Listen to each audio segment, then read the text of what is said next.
Bueno, buenas tardes a todos. Y lo primero, daros las gracias a la Comisiones Obreras precisamente por la invitación y que estemos en la mesa dos mujeres. Es verdad que ha coincidido, que ha sido coincidencia, pero no solamente el sector de automoción de un lado y en otro, sino defendiendo las dos partes que tiene al final, que tenemos una estrategia conjunta, pero también puntos en diferencia que debemos marcar, ¿no? Entonces, es verdad que estamos englobados dentro de los datos que ya ha destacado Arantxa, pero en el sector, o sea, nosotros como Cernauto lo que defendemos es la parte de proveedores. O sea, somos más de 1000 empresas de todo tipo, desde grandes multinacionales de capital español y extranjero a capitalización media y pyme. Y nosotros como Cernauto representamos al 85% de su facturación. Un punto que para mí es fundamental es el que pongamos en valor cuál es la labor de los proveedores. O sea, aportamos el 75% del valor del vehículo, del valor total del vehículo. Y por eso no solamente estamos trabajando aquí en España, y aunque tenemos una facturación estupenda y hemos llegado, en nuestras previsiones lo que nos indican es que vamos a llegar a nuestro máximo histórico que conseguimos en 2007, sino que también tenemos que seguir a nuestros clientes por todo el mundo. O sea, tenemos un reconocimiento sólido dentro de las plataformas internacionales, pero estamos en un momento clave que afecta a lo que hemos hablado mucho, al tema del empleo. En este año también para nosotros, en 2017, va a ser positivo porque vamos a crear, según las previsiones, 6000 puestos de trabajo más. Y para diferenciarnos está la tecnología. O sea, si hay una cosa que nos marca a los proveedores españoles es precisamente el que somos diferenciadores a nivel de tecnología. Y como las cifras lo indican, un 4% de la facturación que es el doble de lo que hacen los fabricantes y es tres veces la media europea, la media española. Los retos van muy en línea con lo que ha marcado también Arantxa, por supuesto. Nosotros, el tema de la digitalización es base tanto para producto como para proceso y al final lo que buscamos es ser competitivos en la producción de unas piezas que van dentro de un vehículo que a nivel de futuro sabemos que va a ser sostenible medioambientalmente, automatizado y conectado. Y para ello, la digitalización, como decía, o la industria 4.0, como hemos venido a llamar, que al final es un concepto alemán, es primordial para nosotros. Eso, la diferenciación tiene que ser no solamente en la parte de producto, pero también en la parte de procesos, el ser más competitivos en la forma de producirlo. Entonces, sí que hay cosas que, como decía antes el profesor, que ya existían. O sea, nosotros somos pioneros en temas de robótica, por ejemplo, pero sí hay otros retos que a lo mejor las empresas grandes sí que lo tienen más en cabeza, pero hay también que meter a toda la cadena de suministro. Y en eso es la integración de toda la cadena de valor para reducir los tiempos de lanzamiento de los productos, los costes que suponen el lanzar un nuevo producto al mercado y el número de operaciones para poder llegar, por ejemplo, al mantenimiento predictivo. O la fabricación o los sistemas de fabricación flexible que al final con el análisis de datos nos den datos fiables y en tiempo real para tomar decisiones importantes en relación a cómo podemos llevar la fabricación masiva de forma personalizada. O sea, el poder llevar los costes de lo que producíamos, 1 millón, el coste de 1 millón y hacerlo solamente con lotes de una unidad única.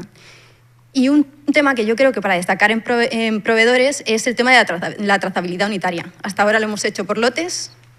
que nos ha ido bien,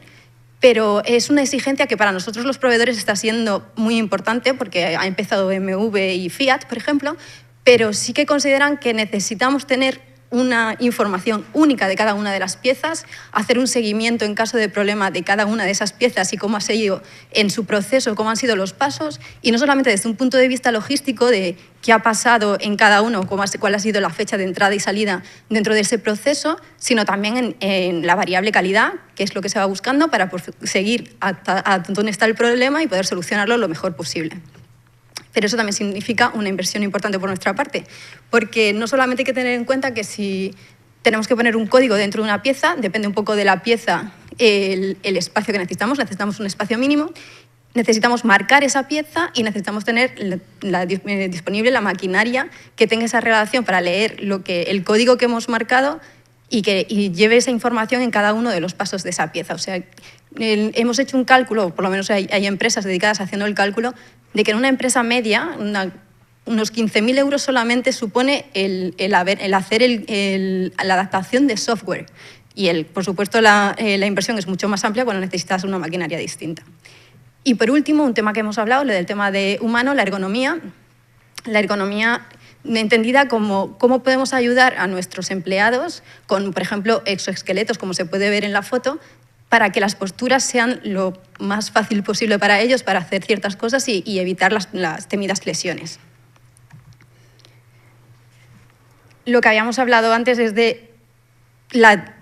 industria 4.0 no es más que conectar tecnologías que ya teníamos en la industria, en lo que hemos venido a llamar tercera revolución industrial,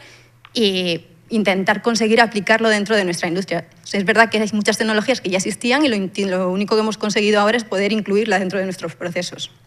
No me voy a parar a nombraros todas porque se han nombrado todas y para qué,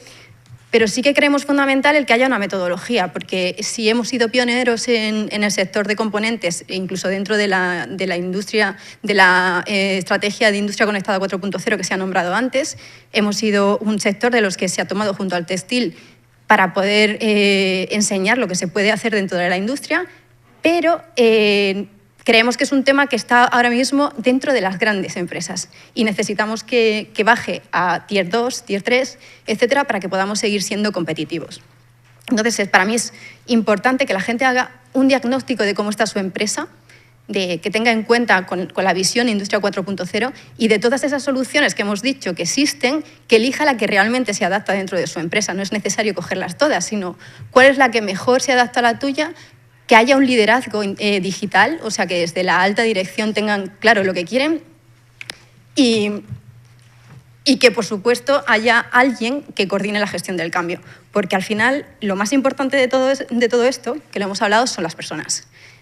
Y para nosotros es muy importante tener una estrategia clara desde el sector de automoción. Por eso, para proveedores ya teníamos, en 2014 sacamos nuestra agenda para 2020. Ahora lanzamos el año pasado, junto a ANFAC, pues un plan sectorial, ¿no? Una agenda sectorial de la mano también del Ministerio. Y, por último, también el año pasado se presentó la agenda de prioridades estratégicas de I+D+I, entre las que, por supuesto, dentro de los retos que hemos lanzado, está la de fabricación avanzada. Y dentro también de esa agenda lo que nosotros queremos mostrar como una parte horizontal es el tema de la formación.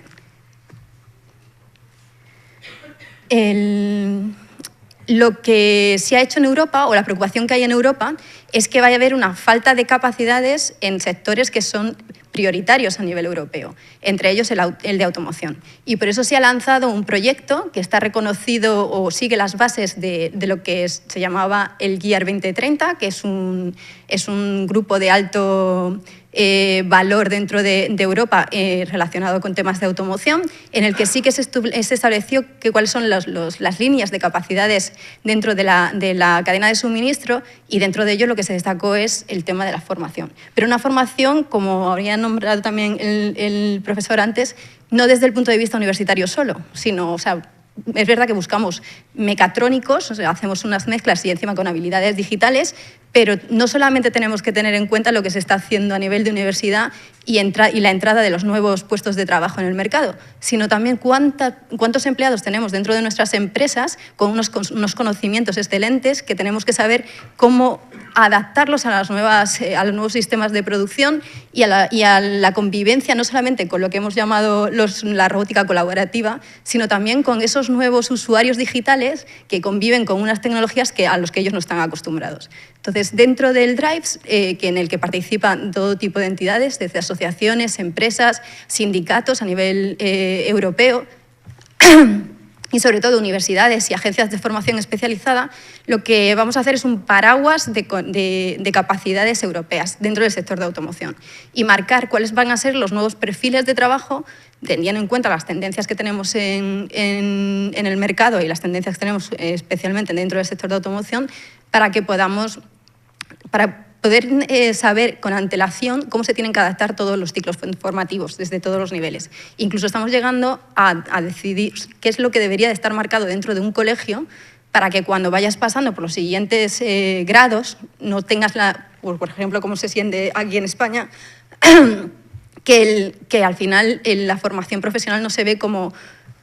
lo mismo de digna que puede ser llegar a la universidad. Y eso en otros países no se entiende así. Entonces, quizás es precisamente el poder tener trainers o formadores dentro de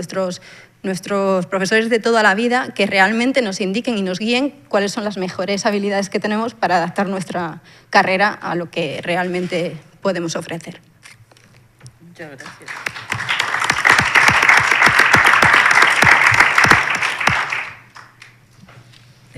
Si estáis dispuestos a quedaros un rato,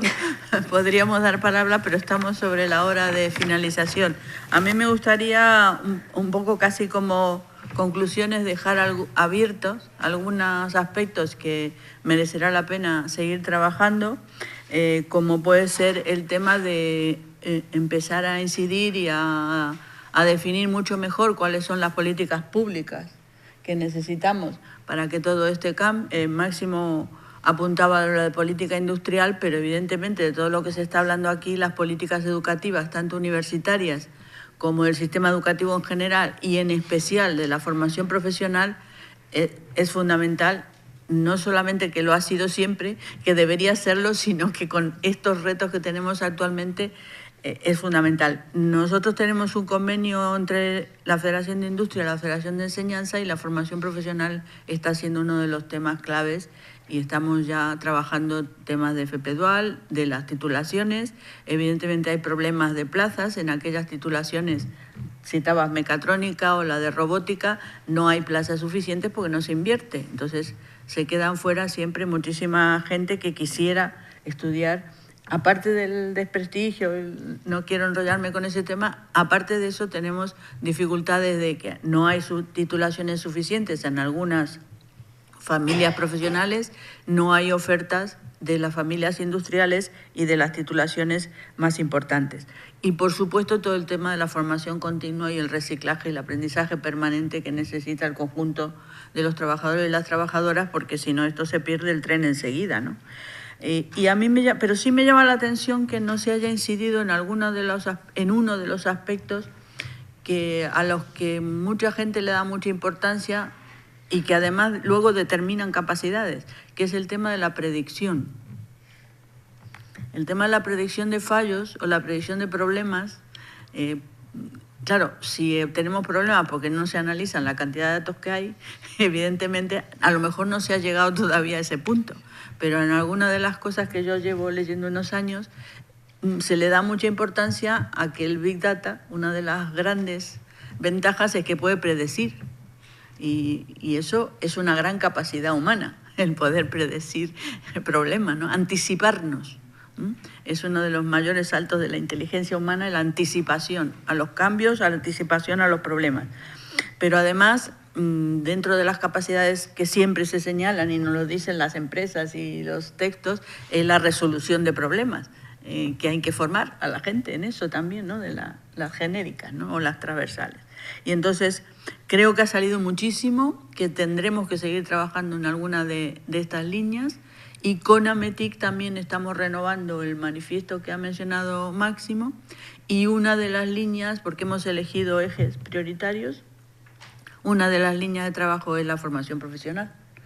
el otro es el tema de género y el otro es las necesidades de las empresas y la formación continua. Entonces creo que a partir de ahí, con algunos de los documentos que ya tenemos y estas jornadas de hoy, que han sido muy, muy enriquecedoras, esperamos empezar a tener algunos elementos para definir